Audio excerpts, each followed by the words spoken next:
There's a story I literally read today about a YouTube ad editor who thought his job was in jeopardy because his boss found an AI tool that could create 400 ad variations in minutes instead of weeks. But here's what happened next that will completely change how you think about AI in your business. Plus, I'm going to reveal the fundamental difference between artificial intelligence and humans that guarantees AI will never fully replace people. It has to do with IQ versus EQ, and once you understand this, you're going to know exactly how to get your team excited about AI instead of terrified about it. And that's actually going to increase the ROI you get on rolling out any new AI tool. And stick around because I'm going to give you my 4-step process for implementing any change in your business, including for AI, that actually gets your team on board instead of resistant.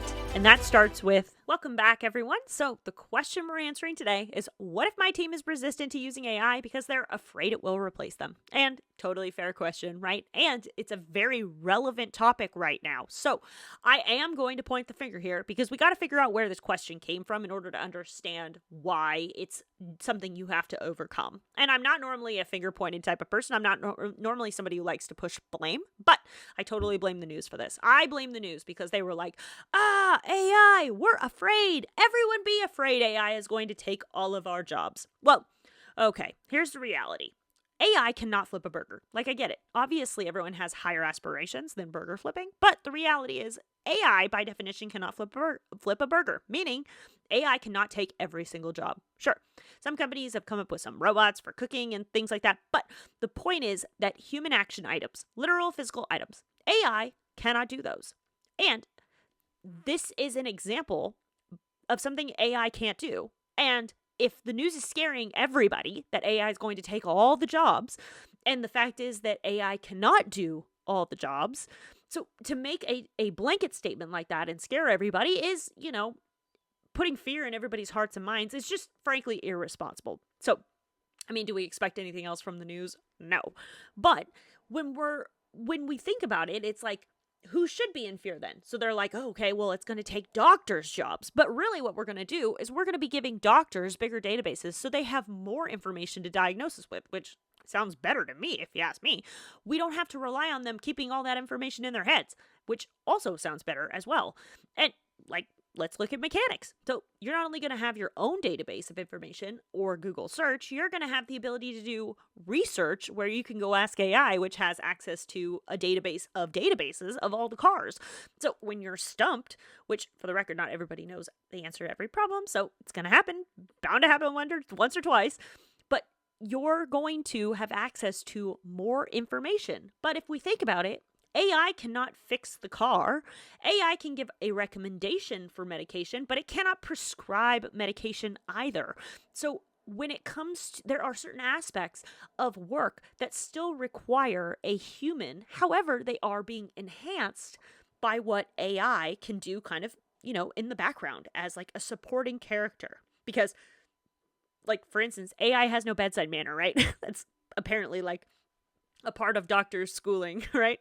So, but now that we've got that out of the way, right? Now that we understand that AI cannot take everybody's jobs, let's talk about what AI can do. Because there's this other story I was listening to literally today, actually. And this guy I follow who, he has a company that does YouTube ads for other businesses. So he found an AI tool that helps him literally create hundreds of variations on his YouTube ad in a matter of minutes. So his YouTube editor, his ad editor was like, oh no, is my job in jeopardy? And he was like, well, no, your job's not in jeopardy. Just think about how much more output we're going to be able to do because AI enables us to do a lot more work in less time. So even when we look at this particular instance where there is a literal tool that can actually do his work, I mean, maybe better than he can, I don't know him personally, there's some argument to be had there, like where the news goes, it's going to take his job. But the point being that tool, it may be able to do his job, but what it really means, and this is what his boss said to him, is that no, it's not going to take your job. It means that we're going to be able to do 10 times more than what you were able to do on your own, and probably actually 100 times more. Like, AI means we're going to be able to do more with less effort. But another piece of this circumstance is that just because the boss found an AI tool that can create like 400 YouTube ads in a matter of minutes, which would have usually taken weeks, right? So the guy who edits the video is like, oh no, my job's in jeopardy. Well, I'm assuming he does more than just edit the videos, right? They're still uploading, distributing, setting all the links, and there's a lot that goes into an ad. It's not just like the editing.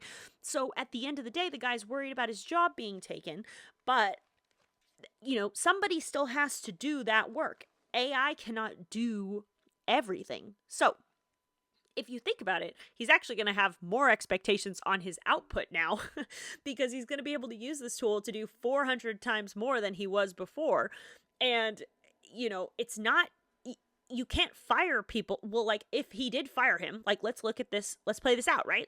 If that boss did fire the YouTube editor because he found the AI tool, somebody still has to do the work. Like even putting the video into the tool to get 400x out, somebody still has to actually do that work. So if a boss fires an employee for an AI tool, like that means the boss now has to prompt the AI tool all the time. So instead of thinking of it as replacing you, perhaps we should all start thinking about how it can enhance us.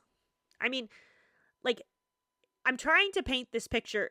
Here's another example. I'm trying to paint this picture of, even if we're not talking about an online task, like say if you're going to dig a hole with your hands versus digging with a shovel, right? The shovel makes things a heck of a lot easier and you get a heck of a lot more done faster. But if I'm sitting here paying somebody to dig a hole and I give them a shovel, and I don't continue to pay them to dig the hole, then I'm responsible for digging the hole, whether or not that shovel is there.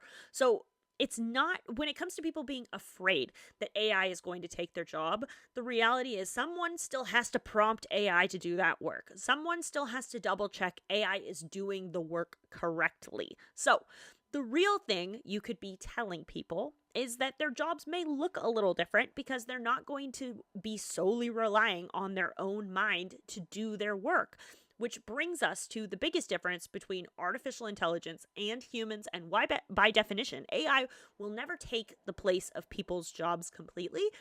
And you can explain this to your team, which will be comforting because people, if they understand this basic fact, then they're not going to be closed off to when you try to implement it in your business. Because the point of this whole conversation is that if people are afraid that AI is going to replace them, then it means that you're going to struggle implementing AI in your business. And if the humans in the business are resistant to AI, then by definition, they're probably not going to use it, meaning that you're not going to be able to say that like AI tool that does 400x output, your business is not going to have access to a 400x output because your human employees are resistant to using the tool that gets that type of output. So you're going to be left behind. So the whole point of this question and conversation is how do we get humans to adopt AI and not to be afraid of it? Because humans are not big fans of change. Let's be real about that. So the first thing that I'm going to explain to you is why humans and AI are fundamentally different and why you can't actually replace all humans with AI. And it's going to help your team take a breath and just, understand that it's not here to replace them because part of being a human is irreplaceable. So fundamental difference between AI and humans is IQ versus EQ. IQ is literal brain knowledge. Now, we know Albert Einstein, of course, a few other people, Elon Musk, very famous people who are very smart. They have a very high IQ. And there's like an entire club of people who parade around and brag about their high IQ, right? So, but it's just a number. It's the same way that age and weight are numbers. It's just a measure of intelligence. But if we're going to put, let's say, Albert Einstein up against artificial intelligence, Albert Einstein only has access to everything he ever came across in his life versus artificial intelligence has access to a heck of a lot more information. So does that make Albert Einstein not smart? Of course not. But when it comes to artificial intelligence, they're going to be able to look at a multitude, like so much more information and compute it that much faster and make an answer based on everything you could possibly know instead of just somebody's limited experience in life. Now, that's IQ, right? So EQ is emotional intelligence. And there are actually some people who claim a higher EQ is actually a better measure of intelligence in general overall, more than IQ.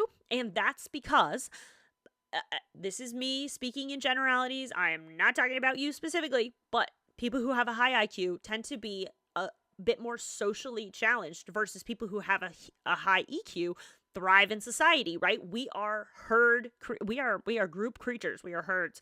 We thrive in, group settings as humans. So the ones who have a high IQ tend to be more successful because they know how to motivate people, and they know how to influence people. They know how to get what they want from people. And let's be real, being a human is a team sport. So people who have EQ or emotional intelligence are really good at getting what they want from people, which leads to success. Because if you're running a business, you ain't there by yourself, right? You got a team. So you have to have a high EQ to get the most out of the people around you. So when we're looking at IQ versus EQ, yes, AI is going to have an extremely high IQ. However, it's going to have an extremely low EQ, because what is the main thing that makes somebody emotionally intelligent? It's understanding the feelings of emotion and understanding if then scenarios, like if I motivate this person, then they're going to do that and feel this. If I influence this person, then I can get them to do that. And while AI can understand that intellectually, it cannot understand it emotionally, because AI will never be able to feel emotions no matter how hard it tries. They can read you all the definitions of all the emotions. If I read you the definition of anger right now, that does not make me feel anger. And that does not make you feel anger by hearing it. So the definition of something and feeling what anger really is, I'm just going with anger because have you ever felt like that hot anger? Like there was one time I was so angry. I literally had to go for a walk. I literally felt like a volcano ready to erupt. My skin was hot. If you've ever felt true anger like that, that is definitely not in the definition, right? So my definition of anger is you feel so perturbed that you can, like a volcano ready to erupt, and the only answer is to get out that excess energy out of your body, walk it out, work it out, exercise it out, but you have to get it out of your system. Otherwise, you will implode. So the definition of the literal word versus the emotional definition of what the emotion actually feels like are extremely different. Now, of course, we can give AI the emotional definition as well, but that doesn't necessarily mean that it understands what feeling that emotion is truly like. So this is the biggest difference between artificial intelligence and humans, because a human job will never fully be taken away because there's always an element of EQ that is required, especially if you're doing something like marketing or customer service. Like there is a point where human intelligence, like the emotional human intelligence, is a valuable asset beyond what AI can provide, because AI can provide a lot of answers to a lot of questions. It can give you a lot of context. It can make you smarter, make you go faster, exponentially increase your output, but it's never going to understand human emotions. And so when we're talking about business is about solving problems, right? Now, what do you feel when you have a problem? You feel pain. So by definition, you need humans to understand that pain and be able to communicate through sales or service or customer support that you're going to solve that problem. So I personally help service businesses save 10 hours every single week by optimizing their tech stack, mostly coaches, consultants, and agencies, by helping them figure out which tasks in their business are IQ versus EQ, and then helping make the EQ more efficient by having AI take on the IQ tasks. So when it comes to looking at the difference between these two things and how AI can exponentially increase the output of people who are doing that work, the reality is that, in service-based businesses, a fundamental element of human to human connection is is like when you're solving problems, that human to human connection is a foundational element of being able to help people. So you want to make sure that you're not trying to replace your entire business with AI to begin with. And that goes back to episode 1, where we talked about how to find the right tools for the business that you're in. So I highly recommend you go back and listen to that episode. If you're trying to, make AI do your entire business for you, then there are probably elements of it that you're outsourcing that you probably shouldn't. And there's an entire episode on that. So go back and listen to episode 1. But because not all AI, it's not, because let's be real. I think that there's going to be a point where it's not that AI can't do the job, but the question then becomes, should it do the job? Because you're still going to have that human connection, and nobody wants to be talked to by a robot. Let's be real. So maybe, yes, if you're calling a DMV, they would probably be a heck of a lot nicer if you were talking to, a robot instead of those angry DMV employees. But so there's an argument to be had there. But when it comes to people, helping you with your marketing, when it comes to people being a life coach, there's a certain amount of emotional intelligence and empathy that humans are actually craving in those moments. And it doesn't do your business any good to replace that with an emotionless robot. So how I help businesses is I say, okay, we want to be able to have you see as many people for your life coaching business as possible. So how do we create the one-on-one experience and the one-to-many experience and the recorded online experience? How do you take technology and bulk up your business so that you actually have more time for that one-on-one human connection that everyone's really craving from you and your business anyway? So how do we supplement your business with other things that are built, based on tech? So once you build an online course and you sell it, you can create functions and mechanisms so that it runs while you're sleeping. Because isn't that the dream at the end of the day? Like making money while you sleep? So, because especially service businesses, they cannot be completely replaced by AI, but they shouldn't be completely replaced because that human intelligence element is so vital to the process. But it can exponentially help you increase your output. So, when it comes to increasing your work, let's say they're like, oh, we're going to get rid of all the marketers because the marketers are, AI could do the marketing better than humans can. Well, AI is not going to magically do that work, right? You still have to go in and ask AI, like, hey, we're doing a marketing campaign for this product. Like, it's not going to be able to read your mind that you're doing this work and it needs your help. So no matter what, someone is still going to have to push those buttons. Calculators don't do math like by themselves. Like somebody still has to plug in those numbers to get the answer for the math. So there is the fundamental elements of what AI is and what AI does and what AI can provide for your business. You can see how everyone's just a little skewed to the left when it comes to actually understanding the context of how AI is actually important and helpful in the business world. Because there are reasons why it should be used and reasons why it shouldn't be used. And that tends to be a business by business basis on how to properly insert it into your workflows. And like I said, in the first episode, I answered how to successfully implement AI into your business. So it actually walks you through the step-by-step process to not only pick the right place to insert AI, but how to get your team on board, the step-by-step process of how to get your team on board, not only accepting, but excited for these new changes that you're trying to make. So let's talk about change management, which is the key to successfully implementing anything new. I mean, especially when it comes to humans. Humans notoriously don't like change. They really, really don't. So it's kind of funny how much humans don't like change, but there is a 4-step process for getting them to be excited about change. And it's all due to philosophy and psychology, understanding how humans are actually influenced, right? That EQ we're talking about. AI could probably give you the instructions, but it cannot help you actually influence people unless you know the change management process. So To be honest with you, this actually would work in your life as well. So if you're looking to make a change, here are the 4 steps.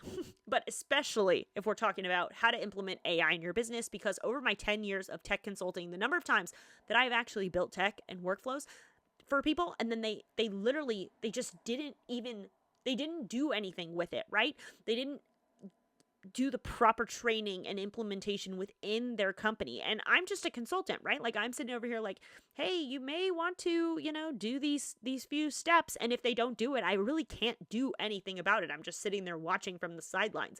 So the number of times that my coworkers and I built things that were never actually used because they did not take the proper time to do the change management and actually implement them correctly. Like, if I got to keep all that money, I would never have to work again. So at this point, if you are trying to implement AI, people are either resistant to it or they're not actually using it, then it becomes a waste of time, a waste of energy, and a waste of money if you go through all that trouble to make all these changes, especially if they're actually for the better, and then you don't take the time to make sure that the humans actually use your new implementation. Because if you build the most efficient, effective system on the planet and nobody uses it, is it still efficient? Is it actually effective at all? So here are the 4 simple steps to change management. And this is how to get any sort of change done in your business. So the first step is pain. You actually have to make people feel pain. Obviously, I'm not going to say poke them in the eye or something, but what I am saying is, in order for someone to need or want change, for instance, you want to lose weight, there's a certain point where you have to go put your pants on and they don't fit and it's painful. And you then think, oh my God, I'm absolutely done with this. That's it. I'm going to lose weight. So whatever this is in your business, whatever that workflow is, whatever that process is, whatever that thing is that you need changed, you need everybody to feel how bad it currently is. And you are going to open the door for some complaining when you bring up bad things. But it's a good thing because those complaints are actually how you figure out where to implement AI for positive change in your business. Again, refer back to episode 1. The reason being is because, one, not all of these complaints are those complaints are exactly where you should be looking to see if AI is a right fit for a solution in those instances. But those complaints are also going to be cathartic, and it's going to get them to feel that pain that we're talking about. Because if they feel the pain, it's going to motivate them to want the change. And that is your window. That's your door into this new era. So once they feel the pain and they're opening to hear the solution, you move to number 2.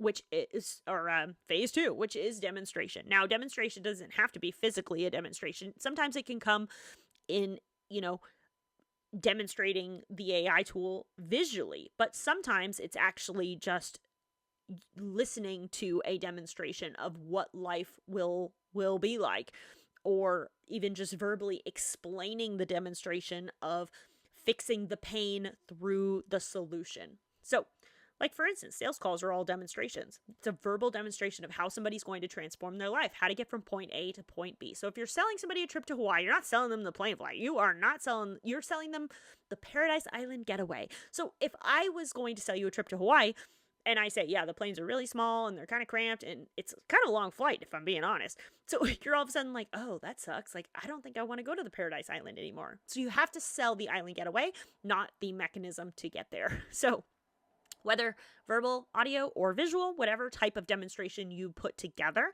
you're going to make everybody, the goal is to make everybody believe the pain they currently feel will be solved by when they get to the Paradise Island, when the demonstration is actually an implementation. And that's an important aspect of it because at this point, nothing's built, nothing's done. So you have to get them on board before you start the work, because if you go in and it's going to require some communication, but the number of times that, like, the employees refuse to talk to each other, the bosses refuse to talk to the employees was like kind of crazy. But if you're willing to talk to people, then, and you're able to properly demonstrate how everybody's going to transform from these changes that are coming, you're actually going to, one, build up that trust and belief in this solution as it's going to be rolled out.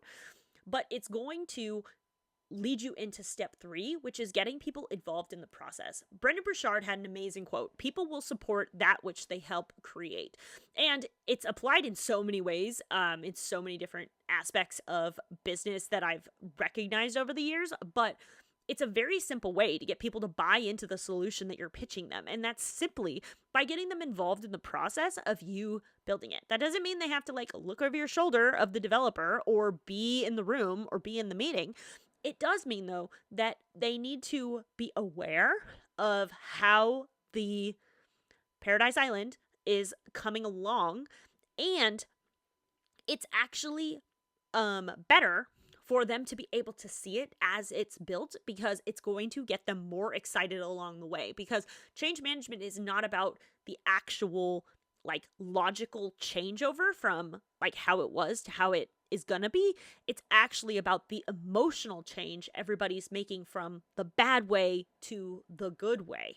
So you are going to need, you know, some people on your team fundamentally involved, because that's the best way to come up with the best solution, especially when you're implementing AI. I go into that in another episode. I think it's episode 6, but because the number of times, it's the one where I talk about the 3 roles for implementing anything in a business. But the number of times, like, I was in a meeting with a stakeholder and I said, "Hey, how do you do this thing?" And they're like, "Oh, we don't do that." And I'm like, well, in order for me to build the thing, I need to know like what that is. So this is about, by finding those complaints, you're going to find where the holes are, where AI can fill them. And you're going to have a person, the person who's doing the complaining is the person who's going to be able to tell you the best way to implement the AI tool to alleviate that pain specifically. So, and don't find the biggest complainer. Find the person who logically complains, right? Because it's not productive just to complain for the sake of complaining, but complaining with a purpose does actually make change for the better. So the point is that because you are communicating with the people on your team, then that's how you're going to know if the change actually works as well. Like when you actually go through with the implementation, if you have people from the team who are using the like the new thing that you built, and they basically stop complaining, then you're going to basically be able to understand how well, like what your ROI is on these changes that you're making. And the reality is, most people start here. Most people start with, you know, just rolling out the change. And the problem is that all the humans that you're rolling this new change out to, they literally feel blindsided, and they feel like nobody even asked and nobody even bothered to wonder how things were currently working. And it's maybe a little bit of a blind spot with stakeholders in business, as I have witnessed over the last like 10 years of doing this. But because most people just skip to step 4, right? Which is just the rollout. They kind of, you know, they offer some support, but step 4 of change management is rolling out the actual new solution, right? However, most people, since they skip steps 1 through 3, people literally feel blindsided by the fact that it's like, here's this new thing, use it. And you're like, what? Why, where, how? Like, they're like, you guys have clearly had so many more conversations and we are just coming up to speed now. Of course, the counter argument to that is, well, we own the business, so they are just supposed to be the employees and do the thing. However, humans are not that easy.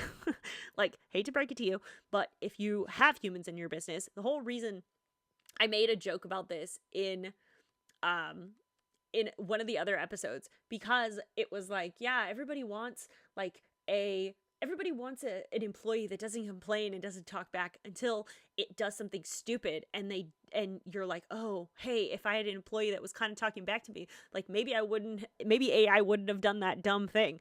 So it's just kind of funny because it's like a double-edged blade there. But if you give in the 4th step of rolling out whatever new thing you're doing, again, where people usually start, I recommend that you just give people an avenue for communication when it comes to implementing a new change. Like a free Google form, you could build a Slack channel, you could build a dedicated email, you could have a whiteboard hanging on the wall where you tell people, hey, if you have any problems with the new process, here's where you go to talk about that. And I bet you money, I promise you, if you give people a specific avenue to communicate, then you are actually going to get less complaints by giving people a very specific way to communicate those problems, because and you're going to get less if you give them a way to communicate, a dedicated way to communicate, than if you don't give them a way at all. Because what's going to happen is, if you don't give people an upfront way to voice their concerns, like if you don't give them a Google form, let's say, then you're going to invite people to start talking, doing water cooler talk and kind of talking, quote unquote, behind your back, instead of giving them an avenue to, it's like, here you go. If you have anything that you want to voice, any concerns, then here is your way to do that. So that by creating a way for them to clearly communicate, you're mitigating the amount of people who are going to be, talking behind the scenes, let's say. Because I guarantee you're going to get a heck of a lot less complaints that route than if you don't give them a way to voice their frustration or problems at all with the new process. Because when it comes to change or learning anything new, there are bound to be mistakes or two or things that you learn in hindsight. So the more upfront and open you are to hearing about those things, the less complaints you're going to get from people overall, because they're going to have a valid way to voice those concerns. And to be honest with you, your technical infrastructure is going to be that much better in the long run for you being open to hearing how to continue to make it better. All right, let's be honest. How many browser tabs do you have open right now managing your marketing? Like, seriously, I'll count them all. Wait. If you're tired of juggling 15 different tools just to run your business, let me tell you about today's shout out partnership, ClickFunnels 2.0. This is an all-in-one marketing and sales platform that I actually use. You know how picky I am about my tech stack. And what I love most is you can literally build Zapier integrations right from inside the platform. No more switching tabs and the madness and chaos that comes with that. So if you want to try this risk-free, I've got a 14-day free trial link for you down below. And check out the Business Cowgirl YouTube channel for an entire playlist showing you exactly how to use every feature within the platform. Because honestly, life's too short to manage 12 different logins just to send one email sequence. Now, back to talking about your team and AI. So these are the 4 steps to actually doing a successful change in your business in general, but when it comes to AI, and especially when it comes to adopting AI, because as I said, the whole point of this conversation is to how to overcome that resistance to using AI, because your employees are afraid of being replaced. So if you communicate with people very clearly that they're not going to be replaced, that they're going to be enhanced, and they're being helped, they're being aided, they're going to get more done in less time. The more you can get them excited about that potential, instead of being afraid of being replaced, then the better implementation you're going to have and the more ROI you're going to have on whatever you decide to implement going forward. So if they're not afraid of not having a job anymore, then you're actually going to have a better and more successful rollout, and you're actually going to save yourself a ton of money and time in the process, because when AI is implemented correctly, there's a huge opportunity for your business to become more productive, more effective, more efficient. But now is the time to figure out what tasks you should use AI for and what tasks you shouldn't use AI for. And that's when you listen to last week's episode called How Do I Get Started with AI When I Don't Know What Tools Are Right for My Business? And it's going to walk you through how to figure that out based on some of the things we talked about today. But we dive deeper into more of the aspects of how to identify those tasks, and instead of how to successfully roll out those tasks through the change management. So once you're able to figure out the right places to insert AI into your business, that's not only going to cover you having a successful implementation of getting AI to help your business, but it's also going to aid the adoption of that going forward, so you actually reap the rewards of all this time and effort and energy you're putting into making your business more efficient. And there is a right and a wrong place to put AI in your business, just being real. And we went over that a little bit today as well. So I am really excited, though, to talk to you guys in our next episode where we're going to talk about the biggest risks to people's businesses if they don't have a clear AI strategy when they start implementing them into their business. So I hope this has helped for you guys to not only help people curb that fear, but also be successful in getting them excited about what AI could potentially do and be for them. But and I hope the last episode is going to help you as well figure out where to properly put AI into your business. And I appreciate all the feedback from last week's episode, and I'm really excited to hear what you guys think about this week's as well. Like I said, next week we're going to talk about the biggest risks without a clear AI strategy, and I'm looking forward to seeing you guys on the next one. Have a great rest of your day. Bye, guys.